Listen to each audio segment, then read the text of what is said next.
जो संसद भवन बन रहा है नया, निजी महत्वाकांक्षाओं का यह पहला प्रोजेक्ट है। हम हर तानाशाह, ये शब्द बड़ा अपने आप में नहीं, हर तानाशाह अपने पीछे वास्तु विरासत छोड़कर जाना चाहता है। नया संसद भवन पैसों की बर्बादी है। अब ये 2-3 शब्द ऐसे मैं जानना चाहता हूं कि क्या आप लोग उस नए संसद भवन में नहीं बैठेंगे, या आप जब कभी सरकार बनाएंगे तो क्या वहां से पॉलिसीज का मेकिंग नहीं होगी? और जो आने वाले समय में अभी जितने हैं उसके बाद जितना बड़ा आकार होगा उसको सोच के बनाया गया है। और ये तो प्रोजेक्ट तो आपका है, ये तो बीजेपी कर रही है, प्रोजेक्ट तो आप ही लाए थे। प्रतीक जी, अभी जो रात बारिश हुई है तो पुराना जो संसद भवन है उसमें इतना इतना पानी है, आप जाकर दिखाइएगा, ऊपर से टपक रहा था। और कोरोना के समय में चूंकि टपक रहा था, सांसदों को बैठने में समस्या थी, इसलिए प्रधानमंत्री जी ने कोरोना के समय 20,000 करोड़ रुपए का यह प्रोजेक्ट लाया। और सब लोग बोल रहे थे कि भाई कोरोना का टाइम है, गरीब गुरबा रोड पर मर रहे हैं, उनके पास पैसे खाने पीने के लिए नहीं है, कुछ रुपए उनको दे दीजिए, जब ये वक्त खत्म होगा, जब सामान्य परिस्थिति होगी, तब यदि आपको ये काम करना है तो कीजिए। लेकिन तानाशाह वही होता है, अहंकार में वो चूर होता है, वो अपनी बात को हमेशा जायज ठहराता है। देखिए, मैं एक बात, मैं आपकी सारी बात मान लूंगा, मैं सारी बात मान लूंगा, लेकिन एक शब्द से मुझे एतराज है, और वो शब्द है तानाशाह। मैं इस देश में डेमोक्रेसी है, और जीवंत डेमोक्रेसी है। यहां से मैं आ रहा हूं आपके बात, यहां से खड़े होके, क्या नाम है आपका? सोमनाथ जी, क्या काम करते हैं? हम कैटरिंग का काम करते हैं। आज काम नहीं कुछ है क्या? मैं कल आया था, कल भी नहीं। अरे तो अब रोज रोज थोड़ी मिलेंगे, आज जो रोज मिले तो मोहब्बत हो जाती है। पहली दफा आया हूं यहाँ पे, पहली दफा आया। तो बस इसके बाद मोहब्बत हो जाएगी हमारे आपसे। कैटरिंग का काम करते हैं, आंखों में आंखें डाल के प्रधानमंत्री से सवाल पूछ सकते हैं। और वो सवाल पूछने का मतलब ये नहीं होता है कि कोई करे वाह वाह वाह वाह, ये नहीं। प्रधानमंत्री से सवाल ये कि मुझे ये परेशानी, और आपने कहा था ये वादा करेंगे और आपने नहीं किया, और यहां से कई बार ऐसा हुआ। तो मैं ये जानना चाहता हूं कि ये काहे का तानाशाह, कौन तानाशाह? मैंने जब वोट कास्ट किया तो तानाशाह को कर रहा था, आप स्वीकार ही नहीं कर पा रहे इस चीज को। तानाशाह का अर्थ क्या होता है? प्रजातंत्र की वो जो मंदिर है, संसद सत्ता पक्ष बंद करने में आज लगा हुआ है। गरीबों की आवाज, मजदूरों की आवाज, किसानों की आवाज, छात्र और नौजवानों की आवाज जो होनी चाहिए थी संसद में, जिस पर कानून बनता है, क्या सत्ता पक्ष आज तक के इतिहास में ऐसा हुआ कि सत्ता पक्ष ने डिबेट नहीं होने दिया, डिस्कशन नहीं होने दिया? लोकतंत्र के मंदिर को जब आप बंधक बनाते हैं तो ये आपकी तानाशाही दिखती है। पहली बात पहली बात एक एक करके लूंगा मैं। पहली बात, बातें कही इन्होंने। देखिए, सबसे पहली बात तो आज 5G लॉन्च हो चुका है देश में, और 6G की टेस्टिंग चालू हो गई जी। और कांग्रेस पार्टी 2G के दौर में बफर कर रही है, तो हमारा कोई दोष नहीं। ये जो नई बिल्डिंग बनी है, ये आने वाले कई वर्षों की जरूरतों को ध्यान में रख करके बनाया गया। और रही बात कोरोना काल की, तो उस कोरोना काल से अभी तक देश में 80 करोड़ जरूरतमंदों तक राशन घर घर पहुंचाने का काम इसी भारत के बेटे आदरणीय नरेंद्र मोदी जी ने किया। 200 करोड़ से अधिक डोजेज लोगों तक पहुंचाए किसने? इसी भारत की सरकार ने। और भारत के लोगों का विश्वास और दुनिया के तमाम लोगों की अंदर जो इच्छा और आकांक्षा है, उसका प्रकटीकरण आप सर्वे में भी देख सकते हैं कि सर्वाधिक लोकप्रिय प्रधानमंत्री कौन है दुनिया में? तो नरेंद्र मोदी। पेट में दर्द कांग्रेस पार्टी को हो रहा है, हम समझ सकते हैं। जयराम रमेश जी ने अपने बयान से इतना तो साफ कर दिया कि आने वाले नए संसद में कांग्रेस पार्टी की संख्या नगण्य रहने वाली है। अभी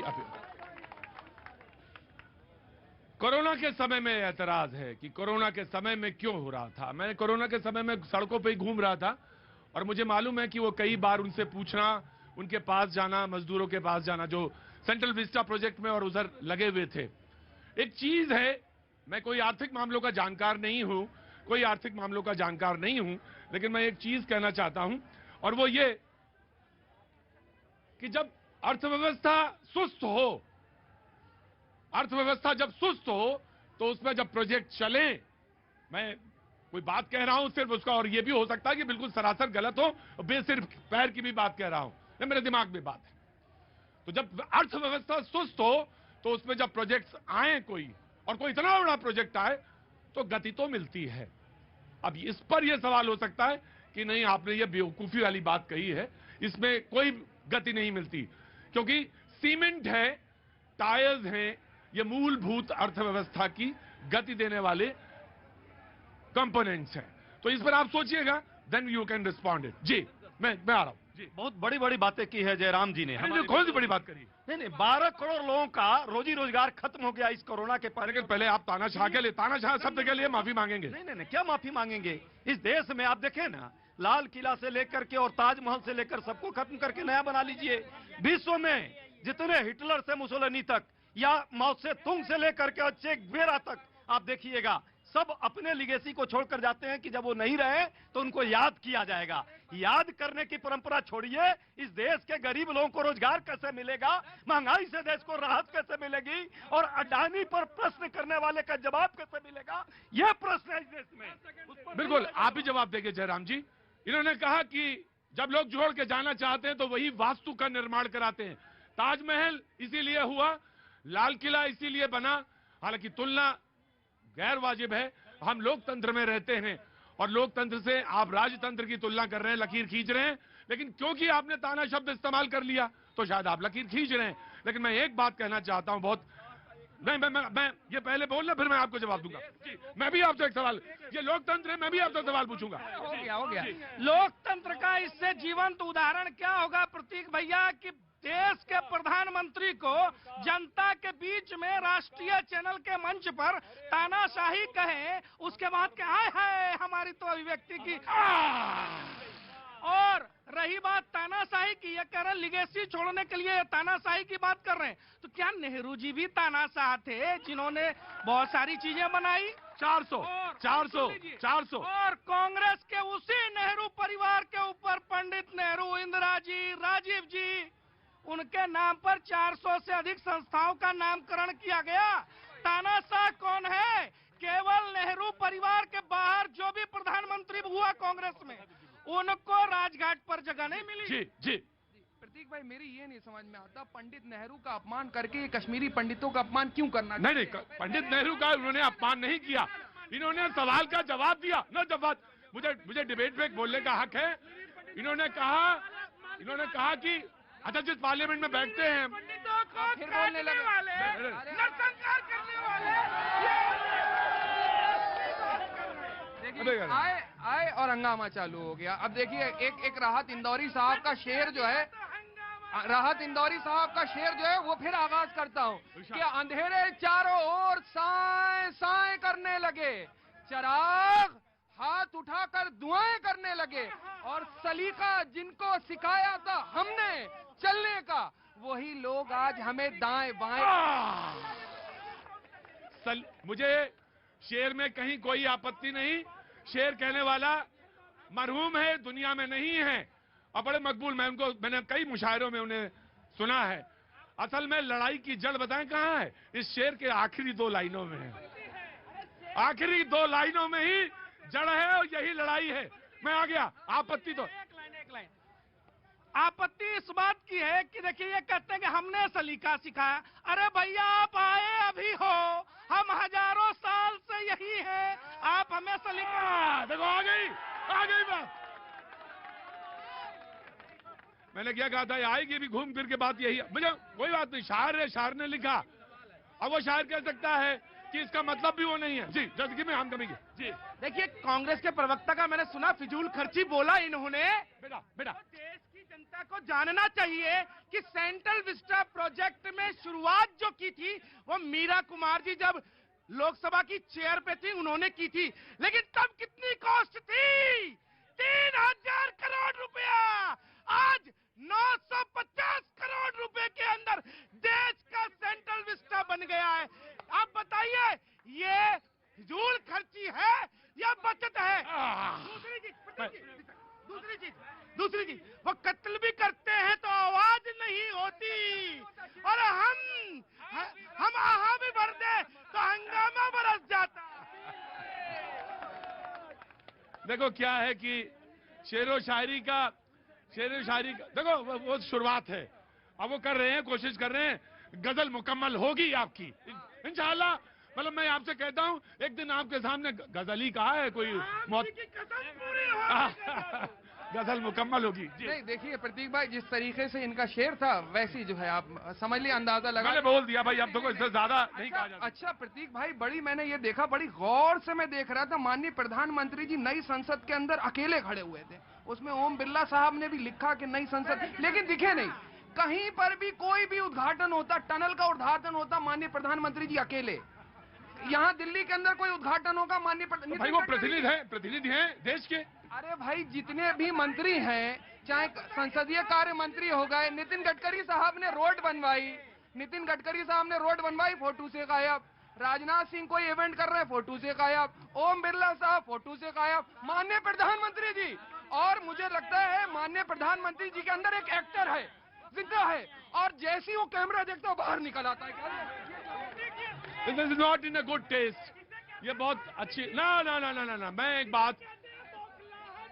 एक मिनट तो आप थोड़ा रहम करें, मेरे ऊपर रहम करें। आप ये बात जरूर ध्यान रखें कि जिस व्यक्ति को आप कह रहे हैं उस देश का प्रधानमंत्री है और वो एक संवैधानिक पद है। जब आप इस पे बोलते हैं तो आपको इसका बिल्कुल ध्यान रखना चाहिए। ऑफ कोर्स मैं दिग्विजय सिंह की आज बात पे जरूर कमेंट करता, लेकिन मैं कल करूंगा, इस पे जरूर बात करूंगा। दिग्विजय सिंह ने जो बात बोली राहुल गांधी और उसके बाद जो कांग्रेस के लीडर सिब्बल साहब ने बोली, मैं उस पर भी करूंगा, लेकिन मैं उसी मुद्दे पे आ रहा हूं। दरअसल आपको परेशानी प्रधानमंत्री के वहां अकेले जाने पे है या पूरी कैबिनेट के ना जाने पे है? अगर पूरी कैबिनेट चली जाती तो कोई ऐतराज नहीं है ना आपको, है ना? पूरी कोई ऐतराज नहीं है ना आपको?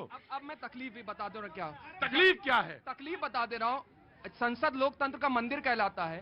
अगर विपक्ष जेपीसी की डिमांड कर रहा है और राहुल गांधी साहब कोई सवाल कर रहे हैं तो वहां जाकर के म्यूट कर जाती है। क्या हुआ? सुप्रीम कोर्ट इस देश का हिस्सा नहीं है क्या? क्या बात करते हैं? पूछिए ना, सुप्रीम कोर्ट को नहीं मानते क्या? सुप्रीम कोर्ट ने कमेटी ये तरीका नहीं, ये तरीका नहीं, ये तरीका नहीं, ये तरीका। रुको चालू रही है।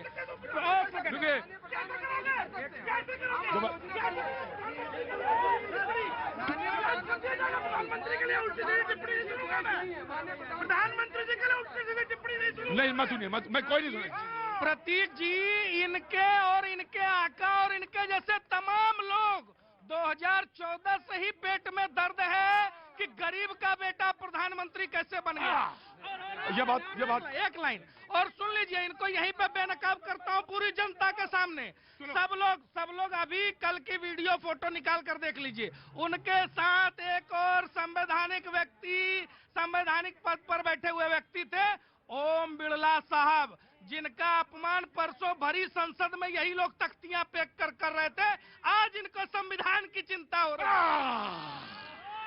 राजनीति भी बड़ी गजब की चीज होती है। परसों कागज फेंक रहे थे चेयर पे, आज कह रहे हैं कि वो नहीं दिख रहे। बगैर गजब है भाई, ये राजनीति न समझ में आई। कहां से आना हुआ बेटा? सर मेरा नाम पुरित है, मैं गाजियाबाद से आए। आगे आओ, आगे आ जाओ। ठीक है, आप खड़े रहना ऐसे ही। हाँ जी, मैं ये कहना चाहूंगा आप सबसे अपने से भी। क्या काम करते हैं? मैं पब्लिशिंग हाउस में जॉब करता हूँ। पब्लिशिंग हाउस में काम करते हैं, तो वाह अच्छा। तो कहना चाहेंगे, क्या कहना चाहेंगे? मैं ये कहना चाहूंगा कि पहली बात, प्रधानमंत्री जी हमारे देश को रिप्रेजेंट करते हैं, सीनियर पद है, तो उनके खिलाफ इतनी गंदी तरीके से नहीं बोलना चाहिए कभी। मैं आपकी बात से बिल्कुल सहमत हूँ, बिल्कुल सहमत हूँ। मैं आ रहा हूँ जी। हाँ मेरा क्वेश्चन देश की मीडिया से है। मीडिया से?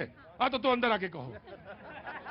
ये मीडिया भी बहुत कम जिम्मेदार थोड़ी ना है, मीडिया भी बहुत वो है। कम से कम एक कोई मिला तो भला मानुस जो मीडिया से सवाल पूछा। क्या नाम है आपका? ऐश्वर्या। क्या काम करती हैं आप? हेल्थ केयर वर्कर हूँ। हेल्थ केयर वर्कर हैं।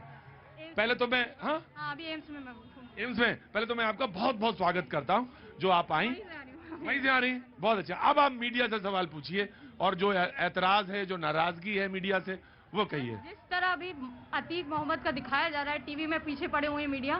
किसमें? अतीक मोहम्मद। हाँ, अतीक के मोहब्बत। इससे अच्छा होगा कि राजस्थान में राइट टू हेल्थ बिल आया है, उसके ऊपर मीडिया चर्चा कहीं कर ही नहीं रही है। बिल्कुल, आपको मैं बताऊं, आपके 100% सहमत हूं। आप यहाँ आइए, आप वहाँ खड़े रहने का हकदार नहीं है। कांग्रेस की ये बगल वाली सीट पे बैठ जाइए और प्लीज इनके लिए ताली बजाइए, सारे लोग ताली बजाइए। What a wonderful question. Free में, सरकार का कहना है फ्री में इलाज करो, तो इससे अच्छा हमें फ्री में होटल में भी खाना दे दे, फ्री में सब कुछ प्रोवाइड करें। हम लोग हेल्थ फैसिलिटी सब फ्री में देते रहेंगे। मैं आपके सवाल से, जो आपने मीडिया से कहा कि वो अतीक प्रेम जो आपका लगातार चल रहा है, ये अतीक प्रेम क्या है आखिर? लगातार वही वही वही चला जा रहा आदमी। यहाँ पे किसान जो है उसका गेहूं गिर गया खेत में।